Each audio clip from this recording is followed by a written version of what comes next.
नमस्कार। आज हम बाबा साहेब भीमराव अंबेडकर के द्वारा रचित पाठ श्रम विभाजन और जाति प्रथा का अध्ययन करेंगे। श्रम विभाजन अर्थात कार्य का बंटवारा, जाति प्रथा जाति के अनुसार।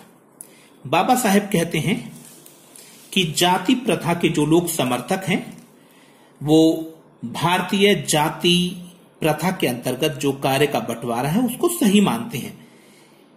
लेकिन मेरा मानना यह है, बाबा साहेब कहते हैं कि मैं इस जाति प्रथा के अनुसार जो कार्य का बंटवारा है इसको सही नहीं मानता हूं, क्योंकि भारतीय जाति प्रथा में जो कार्य का बंटवारा किया गया है उससे व्यक्ति को कार्य करने के अनुसार ऊंच नीच की श्रेणी में बांट दिया जाता है।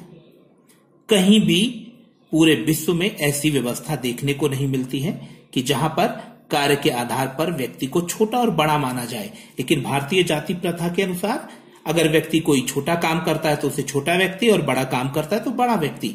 और इस तरीके से भारतीय जाति व्यवस्था एक तरीके से ऊंच और नीच की श्रेणियां जाति के अनुसार तैयार करती हैं, जो सही नहीं है। दूसरा, इस जाति प्रथा का ये दोष है कि ये व्यक्ति की रुचि पर आधारित नहीं है। बाबा साहेब कहते हैं कि व्यक्ति से ये पूछा नहीं जाता है कि आप क्या काम करोगे, क्या काम करना आपको अच्छा लगता है। बस व्यक्ति के माता पिता की जाति के आधार पर ही उसके कार्य का निर्धारण कर दिया जाता है। उस व्यक्ति की निजी क्षमता का कोई भी ध्यान नहीं रखा जाता है। ये एकदम कार्य का जो बंटवारा है जाति प्रथा के अनुसार एकदम गलत है।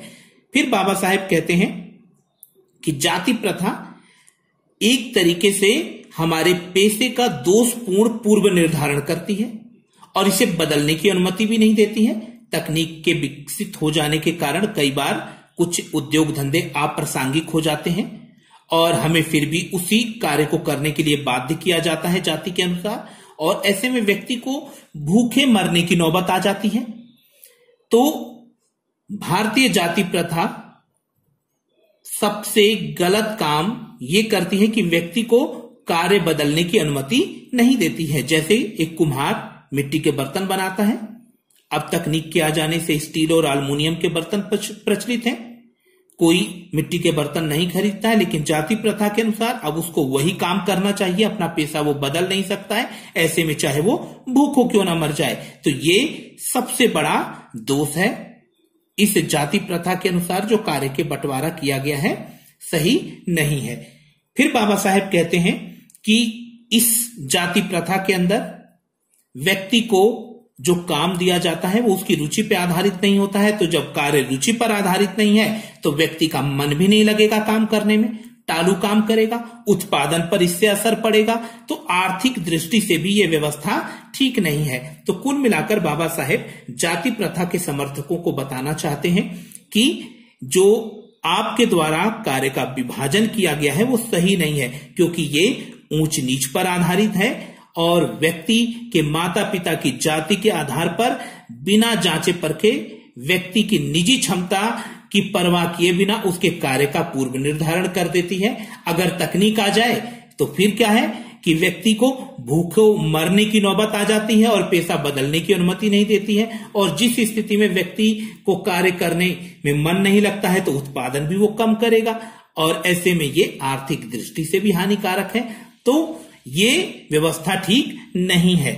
फिर बाबा साहेब कहते हैं, मेरी ये सारी बातें आप सुनकर हो सकता है कह रहे हो कि ये क्या जाति पाति की बातें कर रहे हैं। तो मैं ये कहता हूं कि मेरी कल्पना का आदर्श समाज ऐसा होगा जहां पर स्वतंत्रता होगी, समता होगी, भ्रातृता, भाईचारा होगा। भाईचारा किस तरीके का?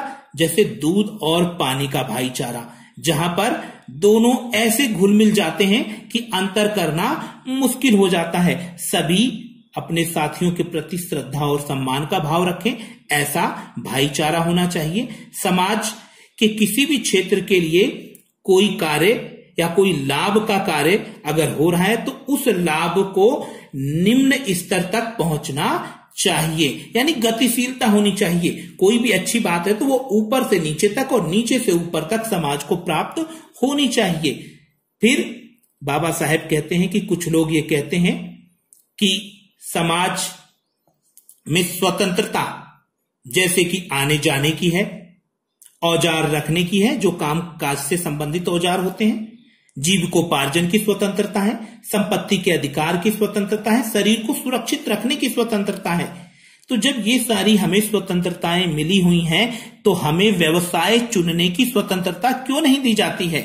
यदि हम अपनी रुचि के अनुसार अपना व्यवसाय नहीं चुन सकते हैं और हम व्यवसाय चुनने के लिए स्वतंत्र नहीं है, तो हम गुलाम हैं, हम दास हैं। जैसे एक मालिक कभी भी अपने नौकर को उसकी इच्छा से कार्य करने नहीं देता है और नौकर भी सदैव मालिक की इच्छा के अनुसार ही कार्य करता है, तो वैसे ही भारतीय जाति प्रथा में है कि व्यक्ति को उसकी इच्छा से कार्य नहीं करने दिया जाता है और ये कहीं ना कहीं गुलामी का प्रतीक है, दासता का प्रतीक है, क्योंकि यहां हमें अपनी इच्छा से कार्य करने की अनुमति नहीं है। जैसे कि किसी नौकर को अपनी इच्छा से कार्य करने की अनुमति नहीं होती है, जैसे किसी दास को अपनी इच्छा से कार्य करने की अनुमति नहीं होती है, ऐसे ही भारतीय जाति प्रथा में भी व्यक्ति को अपनी इच्छा से कार्य करने की अनुमति नहीं है। अब बाबा साहेब कहते हैं कि समाज में समता होनी चाहिए। कुछ लोग कहते हैं जब भगवान ने ही लोगों को समान नहीं बनाया, छोटा मोटा काला गोरा बना रखा है, तो आप समता की बात क्यों करते हैं? तो मैं ये कहता हूं ठीक है, ये बात आप सही कह रहे हैं कि ऊपर से कोई समान नहीं है, लेकिन हमें व्यक्ति को अवसर की समानता देनी चाहिए। निसंदेह शारीरिक वंश परंपरा के आधार पर, सामाजिक उत्तराधिकार के आधार पर, मनुष्य के अपने प्रयत्न के आधार पर निसंदेह मनुष्य समान नहीं होते। तो क्या इन विशेषताओं के कारण समाज को उनके साथ असमान व्यवहार करना चाहिए? शारीरिक वंश परंपरा और सामाजिक उत्तराधिकार का जो अधिकार है वो व्यक्ति के अपने हाथ में नहीं है कि वो किसके घर में जन्म ले रहा है, वो किस वंश में जा रहा है, या उत्तराधिकार में उसे कितना धन संपत्ति प्राप्त होगी, ये व्यक्ति के अपने हाथ में नहीं है। तो क्या इस आधार पर हमें किसी व्यक्ति के साथ असमान व्यवहार करना चाहिए? ये वास्तव में गलत होगा, क्योंकि उत्तम व्यवहार के हक की प्रतियोगिता में वो लोग निश्चय ही आगे निकल जाएंगे जिन्हें उत्तम कुल मिला है, शिक्षा मिली है, परिवार मिला हुआ है, संपत्ति मिली हुई है, व्यवसायिक प्रतिष्ठा का लाभ प्राप्त है। तो इस प्रकार वो तो ऑब्वियसली है आगे निकल जाएंगे। इस प्रकार पूर्ण सुविधा संपन्नों को ही उत्तम व्यवहार का हकदार माना जाना वास्तव में निष्पक्ष निर्णय नहीं कहा जा सकता है। यह सुविधा संपन्नों के पक्ष में निर्णय देना होगा।